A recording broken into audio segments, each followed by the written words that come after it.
tudo certo, gente? Bem, vamos lá então falando de Mesopotâmia. Já vamos largar definindo o que significa. Mesopotâmia vem do grego de Mesopotamos, que significa terra entre rios. Por que isso é importante? Porque a partir disso a gente já consegue entender o central, uma das grandes definições em cima da Mesopotâmia, que ela era uma terra entre rios, mas mais do que isso, meu camarada, preste atenção nas entrelinhas. Ela só pode se chamar terra entre rios porque os rios eram, de alguma forma, muito importantes para o desenvolvimento da Mesopotâmia. Ficou claro isso? E esses rios eram os rios Tigre e Eufrates. Eram esses rios que cortavam, né, essa terra que ficava entre esses dois rios. É fundamental, o primeiro ponto, já de entendermos também que quase todos os povos que estão se formando ali entre o início da Idade Antiga e dentro mesmo da própria pré-história, que é o caso da Mesopotâmia, eles quase sempre surgem nos rios que são rios férteis, rios bons para consumo, rios bons para plantação e rios que são, né, positivos aí, tanto para poder ter uma boa produção pecuária, como também na agricultura. Vamos partir desse ponto também, porque é aqui que o homem começa a deixar de ser nômade e a ser sedentário. Falei lá na aula de pré-história, é nessa etapa, quando ele domina a agricultura.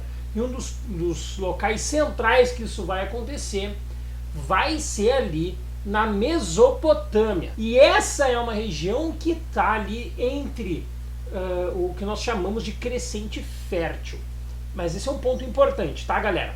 Crescente fértil é uma região que parece uma lua crescente, por isso crescente, que pega o rio Nilo, o rio Tigre e o rio Eufrates. Ou seja, o crescente fértil é uma coisa maior, ampla. E dentro do crescente fértil nós temos a Mesopotâmia e o Egito. Então, compõe o crescente fértil a Mesopotâmia, embora não sejam sinônimos, certo, galera? Importante diferenciar. Crescente fértil tem Egito junto. Mesopotâmia é só a Mesopotâmia. Ficou claro isso?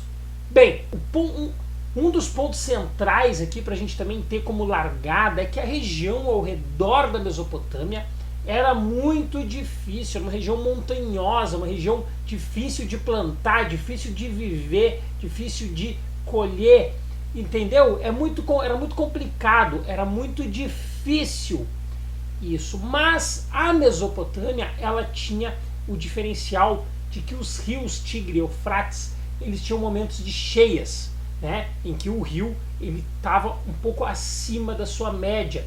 E a partir do momento que acontecia as cheias, em seguida essas cheias elas baixavam e aí deixavam aquela região fértil. Então, o grande diferencial que vão fazer com que várias tribos, vários grupos vão começar a ficar ao redor ali do rio Tigre e do rio Eufrates é que a partir do momento que aconteciam essas cheias, logo em seguida essa água baixava, deixando a região fértil, região propícia para a plantação. E isso vai atrair cada vez mais grupos que vão começar a se estabelecer naquela região. Aliás, isso também é importante destacar, galera. A Mesopotâmia, diferente do Egito, não era um estado, nem mesmo era um povo, era apenas uma região, porque ali vão ocupar vários povos. Esses povos, eles vão inclusive revezar entre quem domina e quem é dominado ao longo de todo o período em que a Mesopotâmia está ali, né? que esses povos estão se estabelecendo ali na Mesopotâmia. Isso é importante da gente entender para nós não pensarmos que o povo mesopotâmico, ou o povo da Mesopotâmia, isso não existe. O que existe são povos que ficam localizados ali, ficam localizados naquela região entre o rio Tigre e o rio Eufrates. Ficando ali, conseguiam também esses povos fazer irrigação, fazer canalização, desviar parte dessa água também para a construção, né, para o estabelecimento dessas comunidades, ao desvio cada vez maior de água para dentro, né, dessas comunidades. Isso é importante porque vai definindo também a própria importância do rio. Não se explica a Mesopotâmia sem esse papel do rio, né? É através dos rios que essas comunidades vão se estabelecer, que essas comunidades vão crescer, que essas comunidades vão começar a disputar essa região, afinal de contas ela tem rio. Isso é fundamental para nós entendermos como que vão se formar esses povos ao redor dessa região e que não tinha muito para onde fugir. Afinal, ali ao redor da Mesopotâmia não tem local muito fértil, não. É um local muito árido, muito difícil. Então é uma disputa por aquilo ali que era quase que o prato principal, né? Era o grande bife, né, do almoço, vamos dizer assim, que era a região entre o rio Tigre e o rio Eufrates. E aí nós tínhamos entre os povos ali sumérios, babilônios, assírios, caldeus, amoritas, os hititas, enfim, vários povos que se estabeleceram ali, dominaram por um tempo e depois foram dominados também. Essa oscilação ela aconteceu nesse conflito. Isso é importante também de nós vermos, porque o que nós vamos observar é que esses grupos eles tinham muitas diferenças entre si, embora, né, o convívio, o contato vai trazer também algumas semelhanças. Semelhanças na escrita, semelhanças nas técnicas de cultivo, que esses povos eles vão acabar também trocando, fazendo esse intercâmbio cultural, mas eles não eram, nem mesmo obedeciam a sistemas iguais. Isso vai acontecendo a partir do momento em que essas comunidades elas vão trocando figurinhas, né? Elas vão se homogeneizando de alguma forma a partir desse contato. Essa região ela acabou sendo ocupada ali mais ou menos por 8.000 anos antes de Cristo. Alguns grupos já estavam ali ocupando. Entre esses grupos estariam os sumérios. E é importante nós falarmos dos sumérios porque eles devem ter sido o primeiro dos povos a dominar a região. Os sumérios eles ocuparam e dominaram por um bom período a Mesopotâmia. E era um povo que já era, né, uma comunidade que já era originária da própria Mesopotâmia. Com o cultivo de trigo, de cevada, dominando a reprodução de cabritos, dominando a reprodução de cabras, eles também vão criar, os sumérios, várias novas técnicas de irrigação das suas lavouras. E a partir do domínio dessas lavouras, ou seja, a partir do momento em que essas lavouras passam a produzir cada vez mais, vai acontecer não só um aumento em termos de reprodução dos sumérios, como esse excedente vai começar a valer também para o comércio. Ou seja, os sumérios, a partir das técnicas de irrigação e de plantar para dentro do território da Mesopotâmia, eles conseguem produzir trigo, cevada, a reprodução de cabra, de cabrito, de lã, a partir disso, né? A partir de tudo isso, eles vão conseguir produzir mais do que eles precisam. E esse excedente eles vão começar a fazer comercialização. Essa comercialização vai ser dentro da Mesopotâmia, como também com outros povos fora da Mesopotâmia. E aí a gente destaca, por exemplo, o papel da Fenícia, né, algumas regiões também de ilhas gregas dentro, né, do mar Mediterrâneo, que vão começar a fazer esse intercâmbio comercial, esse intercâmbio que vai aumentar o contato, inclusive, da própria comunidade suméria com outras regiões, com outras culturas e com outros povos também. Não só isso também vai ser um ponto importante, mas é que a partir do momento que aquela comunidade ela já é autossuficiente, ou seja, ela já produz o suficiente para si, ela não precisa mais ficar preocupada em produzir apenas para si. Ela pode agora, por exemplo, destinar trabalhadores que não estão preocupados com a pecuária, que não estão preocupados com a agricultura, ou seja, que não estão preocupados em sobreviver, porque a comunidade já produz o suficiente para sobreviver. E esses trabalhadores, eles vão se especializar em outras coisas. eles vão ser, por exemplo, carpinteiros, eles vão ser artesãos, eles vão ser tecelões. A partir disso que vai surgir a chamada especialização do trabalho.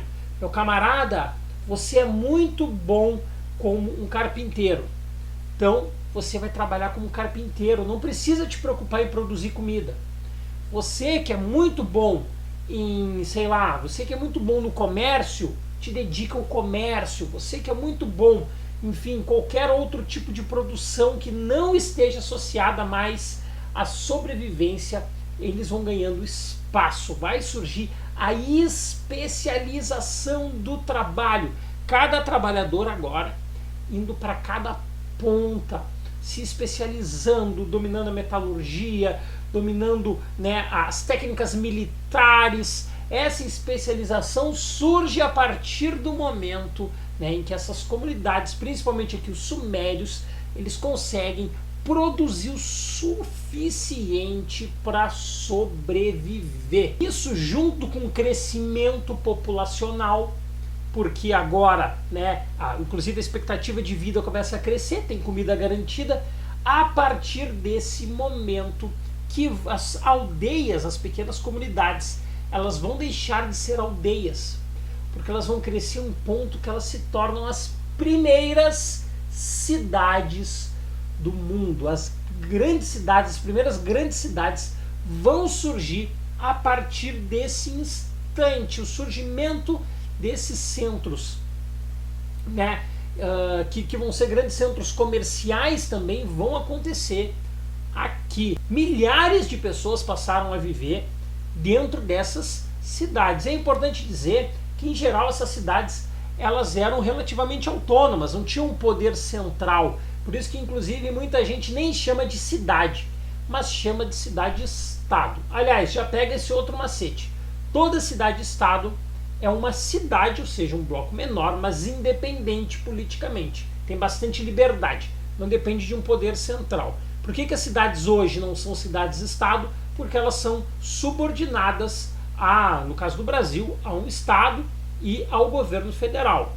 Nessa época, claro, é outra realidade completamente diferente, mas é só para ilustrar do ponto de vista didático que lá naquela época nós chamávamos de cidades-estado porque elas tinham grande autonomia. É o caso dessas primeiras cidades da Suméria, né? Eles tinham tanta autonomia que nós nem chamamos de cidade, nós temos que chamá-las de cidades-estado. Entre essas primeiras cidades nós podemos chamar ali Uruk, Eridu, Nippur, Eruk também, são algumas dessas cidades que vão surgir, e elas surgem com duas defesas. Uma delas, normalmente, elas tinham um grande fosso de água que já era para criar uma defesa de ataques, porque a partir do momento que se tinha um fosso, isso dificultava o ataque do adversário.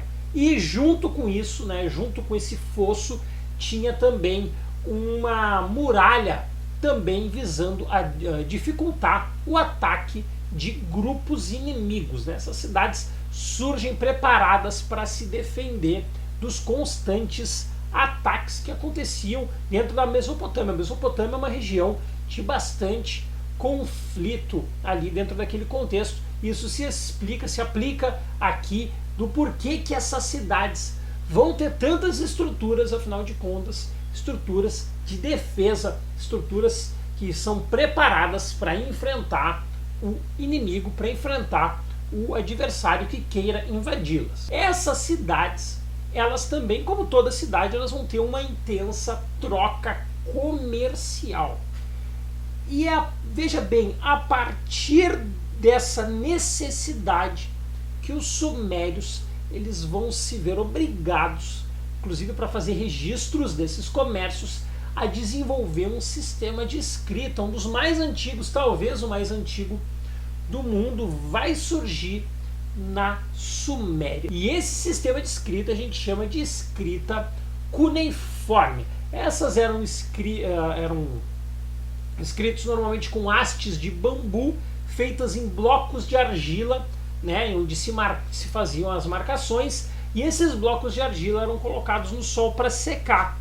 Quando esses blocos secavam, e aí sim tinham ali as anotações. Isso é importante, isso surge por volta de 4.000 anos antes de Cristo. E eram símbolos que representavam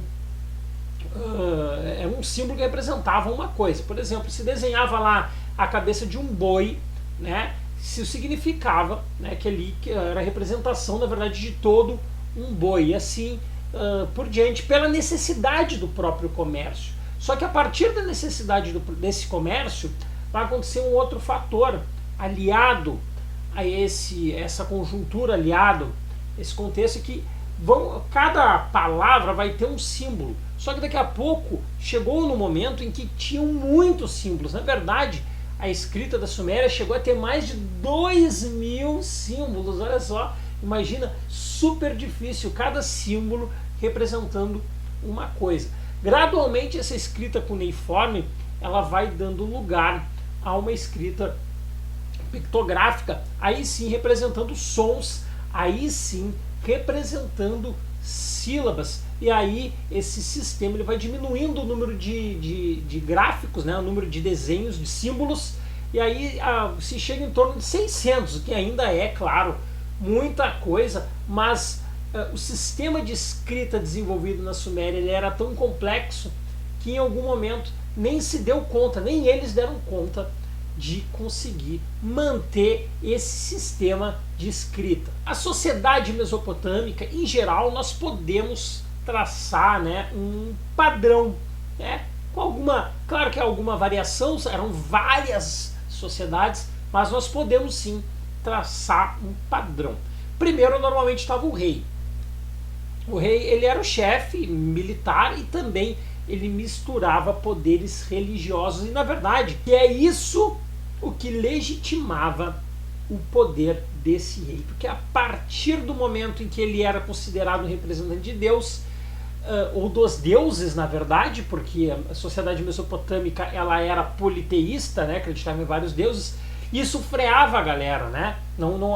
Era uma forma, inclusive, de garantir que ninguém se rebelasse contra o poder do rei. Em seguida, nós temos ali os sacerdotes, nós temos os chefes militares e nós temos também os nobres. Era uma minoria privilegiada que vivia como ali, era na verdade a alta elite, né, dentro da estrutura das sociedades mesopotâmicas. Eram eles ali que ocupavam, né, um bom local, ali, uma boa posição social. Exerciam inclusive um grande papel, um grande poder, tanto na política quanto na economia dessas sociedades da Mesopotâmia. Abaixo deles, os fiscais, os escribas e os comerciantes, eles ficavam no meio termo, eles eram subordinados, né, às camadas superiores, mas tinham, né, uma condição de vida melhor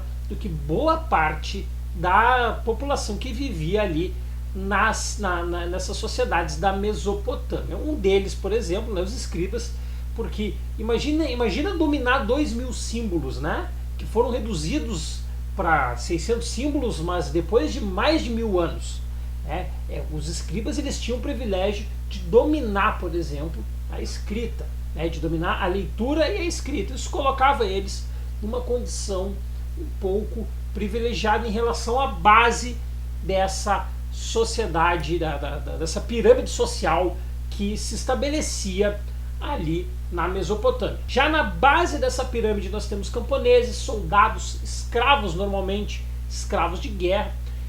Boa parte, na verdade, a maior parte da sociedade era uma sociedade composta por homens livres, né, mas que trabalhavam pagando altos tributos ao Estado. Enquanto que, do outro lado, nós temos ali uma minoria que trabalhava, né, com a mão de obra escrava, sendo esses prisioneiros de guerra. E esse era, na verdade, nesse último setor, era onde a maioria da população se enquadrava. Certo, galera? Também é importante destacar que muitos desses escravos, eles nada mais eram do que escravos que estavam nessa condição de escravos pela condição, né, de não conseguirem honrar suas dívidas. E havia escravidão também por dívidas, e aí iam trabalhar como escravos daqueles, né, que eram seus credores. normalmente viviam, né, passavam o resto da vida nessa condição de escravidão. E a partir desse momento que a gente vai observar também é a importância da religião. A religião é fundamental dentro dessas sociedades da Mesopotâmia, porque ela legitimava a hierarquia social, ela legitimava o poder das próprias organizações desses povos da Mesopotâmia. Então a gente não consegue falar da estrutura da Mesopotâmia sem o grande papel religioso que vai ser cumprido pela religião nesse processo. Bem, e essa religião, como é que era essa religião? Eles eram politeístas, ou seja, eles acreditavam em vários deuses. E aí, né, é uma penca de deuses, que inclusive alguns deles, né, segundo alguns historiadores também, essa religião da Mesopotâmia vai influenciar inclusive em partes, né, da própria Bíblia. Por exemplo, o dilúvio era uma lenda ali da Mesopotâmia, dos povos da Mesopotâmia. O dilúvio está presente nessa religião dos povos da Mesopotâmia. Entre os deuses nós tínhamos também vários ali. Nós tínhamos Anu, nós tínhamos Shamash, nós tínhamos Enlil, enfim, nós tínhamos vários deuses. E cada um, embora o Anu fosse o deus pai, né, mas cada um dos deuses tinha uma função.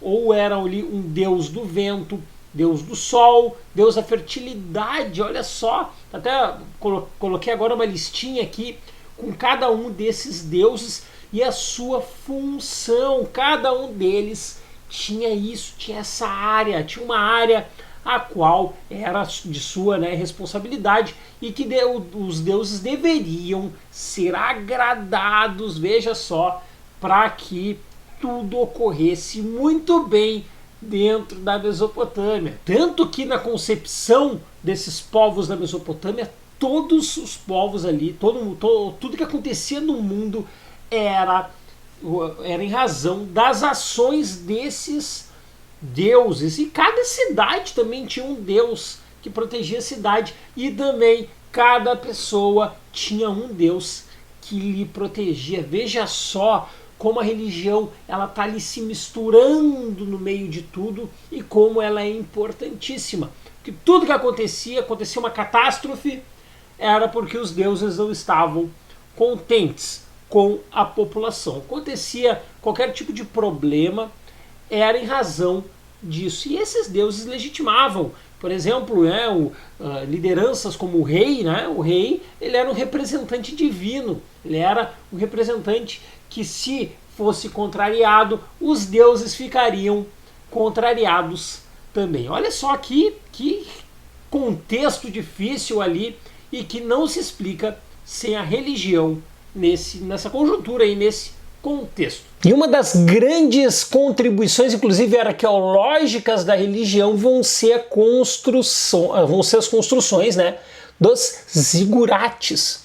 O que eram os zigurates? Eram estruturas assim muito parecidas com pirâmides, né, em que o ponto central, né, ponto de cima, era um templo voltado a adorar os deuses e também oferecer oferendas para esses deuses e também oferecer sacrifícios, né, porque também aconteciam sacrifícios para agradar os deuses da Mesopotâmia. Mas o zigurate não tinha apenas um papel religioso, ele tinha um outro papel importantíssimo, o papel de armazém.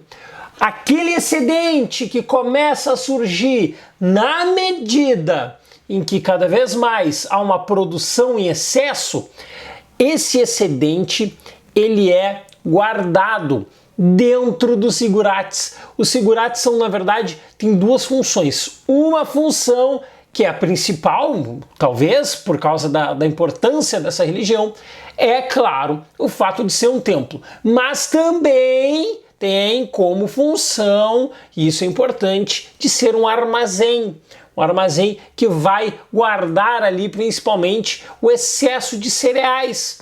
Isso é importante até porque as cheias na Mesopotâmia, né, dos rios Tigre e Eufrates, elas não eram regulares, elas eram irregulares, ou seja, daqui a pouco acontecia cheia, fora de época, porque não tinha, na verdade, muita época para acontecer essas cheias, e haviam períodos dentro da Mesopotâmia que não dava para plantar.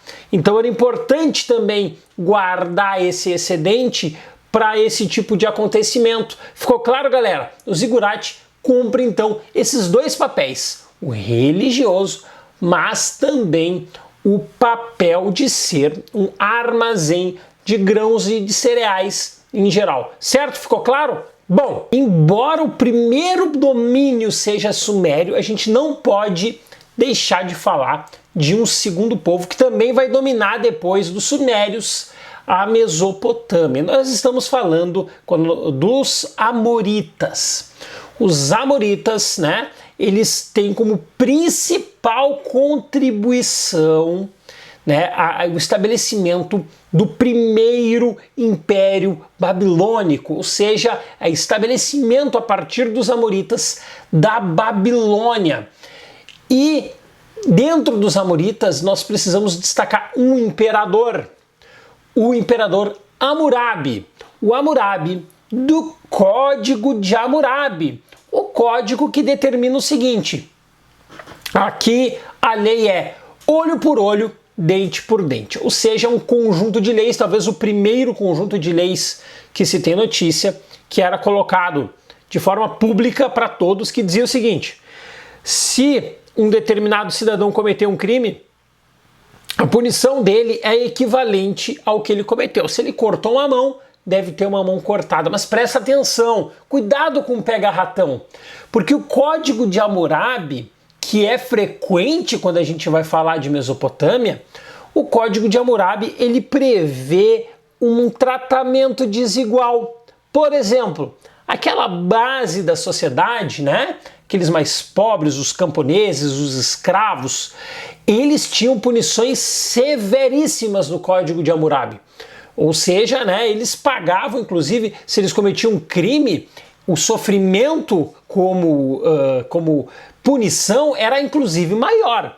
Agora, se pega um sacerdote, se pega um nobre, não. Então o Código de Hammurabi, ele é olho por olho, dente por dente, muito entre aspas, porque a base da sociedade sofria maiores punições. E aquela parte mais alta dessa sociedade, que se estabelecia dentro da Babilônia, não. Ela sofria punições mais brandas, independente do crime que se cometesse. Então, existe essa disparidade do Código de Hammurabi. É um olho por olho, dente por dente, mas depende de quem cometeu o crime. Certo, galera? É importante isso. Isso é um grande pega-ratão muito presente quando nós vamos falar ali do primeiro império da Babilônia. E outro ponto também importante de dizermos aqui é que esse imperador, o Hammurabi, ele também vai construir importantes edifícios públicos, vai construir canais de irrigação, vai construir açudes, vai desviar água e vai ser um imperador que vai cuidar pessoalmente da administração desse império. Tanto que depois que o Hammurabi morre, uma série de outros povos vai invadir a região do Império da Babilônia,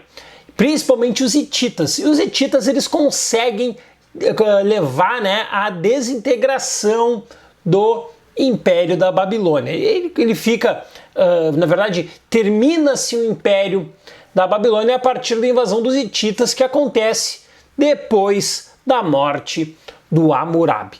E enquanto isso, olha só que loucura, isso no centro-sul, porque no norte um outro povo vem crescendo e vai tomar o lugar, né, de povo predominante dentro da Mesopotâmia. E esses são os assírios, que eles vêm ao norte, eles vêm se estabelecendo.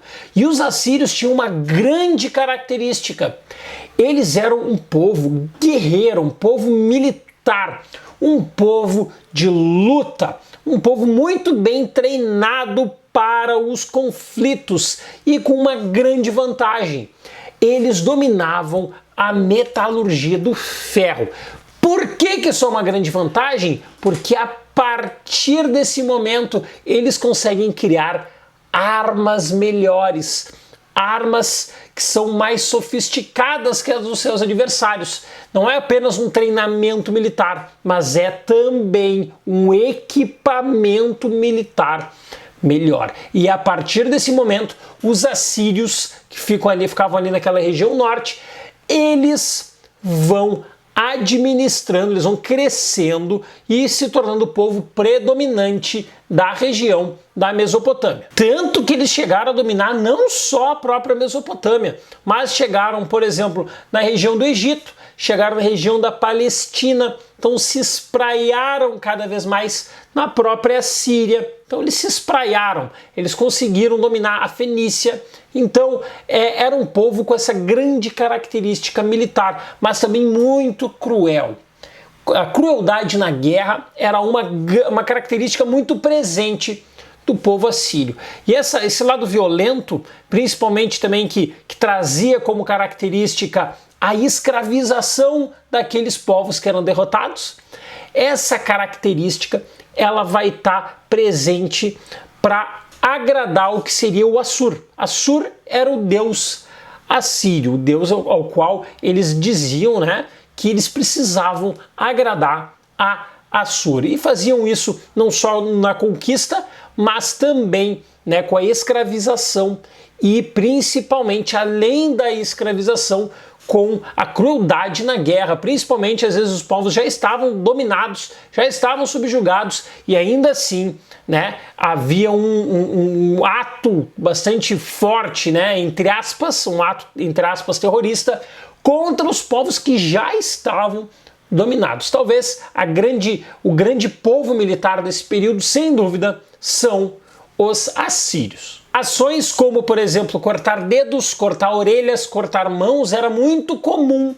Também, claro, tinha o objetivo de acuar a população dominada com esses atos de crueldade tão fortes por parte dos assírios. E era uma tentativa, né, de que eles não se rebelassem, o que na real não dava muito certo. Os povos dominados, eles igual protestavam e tentavam se rebelar contra os assírios. Tanto que o domínio dos assírios até não é muito longo. Logo em seguida, por volta ali do século, por volta ali do ano de 620, 610 a.C., os assírios são dominados pelos caldeus, que eram a outra população que ficava ali na Mesopotâmia. E como que eles conseguem essa derrota? Se aliando com outro povo que não era da Mesopotâmia. Os medos eram um povoado que tinha ali, o povo que ficava na região de onde já se estabeleceu o Império Persa. Essa aliança dos medos com os caldeus vai derrotar os assírios, né, e terminar com esse período, essa hegemonia desse militarismo cruel por parte dos assírios. Quando os caldeus derrotam, destroem Nínive, que era a capital dos assírios, eles estabelecem o segundo império da Babilônia. Ó, presta atenção. Primeiro império da Babilônia, nós estamos falando ali, né, dos amoritas. Agora, no segundo império da Babilônia, nós estamos falando dos caldeus. Os caldeus, eles passam a dominar a região e estabelecem esse segundo império. E o principal imperador do segundo império da Babilônia é o Nabucodonosor II. O Nabucodonosor II, ele tem dois pontos interessantes. Um deles são as fortes incursões militares. Inclusive, o Nabucodonosor II é quem invade Jerusalém e a partir da invasão de Jerusalém consegue, né, ele obriga vários judeus a saírem de Jerusalém e se estabelecerem no segundo Império da Babilônia. Essas incursões militares são uma das características do Nabucodonosor II. A segunda, que ele teria sido o criador dos famosíssimos jardins suspensos da Babilônia. O Nabucodonosor II manda reconstruir a Babilônia. A Babilônia lá dos amoritas, ela é reconstruída agora pelo Nabucodonosor II, e ele teria feito os jardins suspensos da Babilônia. Mas é importante deixar claro que não existem evidências arqueológicas de que de fato os jardins suspensos da Babilônia existiram. E se eles existiram, né, e como se representam, eles eram construídos no meio, enfim, num grande deserto, porque a região ali é toda desértica, né? E os jardins eles caíam por parte do prédio ali, né? E davam uma ilusão de que tinha um jardim que flutuava. Por isso o jardim suspenso da Babilônia. O Nabucodonosor ele teria construído isso. Se construiu ou não, a gente até, do ponto de vista das evidências arqueológicas, nós não sabemos, mas é a ele atribuída a construção dos jardins suspensos da Babilônia. E assim como outros impérios que nós observamos na história da Mesopotâmia, aconteceu com o segundo império da Babilônia, uma coisa que foi recorrente, que era a revolta por parte, né, da população dominada contra o domínio desse império, né? Isso acontece contra o Nabucodonosor II e, na verdade, contra o segundo império da Babilônia, e isso vai gerando cada vez mais as revoltas internas, revoltas que contestam esse domínio. Isso vai acontecer. A consequência disso é que logo em seguida o segundo império da Babilônia começa por um processo de desintegração, ou seja, ele se desunifica, e o momento final, que aí sim a Mesopotâmia vai ser dominada por um povo estrangeiro de fato, vai ser no momento em que Ciro o Grande, que era o imperador do Império Persa, que é a outra região muito mais ali, né, ao leste, ele domina, ele derrota o segundo império da Babilônia e conquista a Mesopotâmia. Aí a Mesopotâmia passa a integrar o Império Persa, terminando com o segundo império da Babilônia. Certo, galera? E aí nós temos esse domínio persa da região, terminando com essas fases, na verdade, dos povos da Mesopotâmia que disputaram ali o controle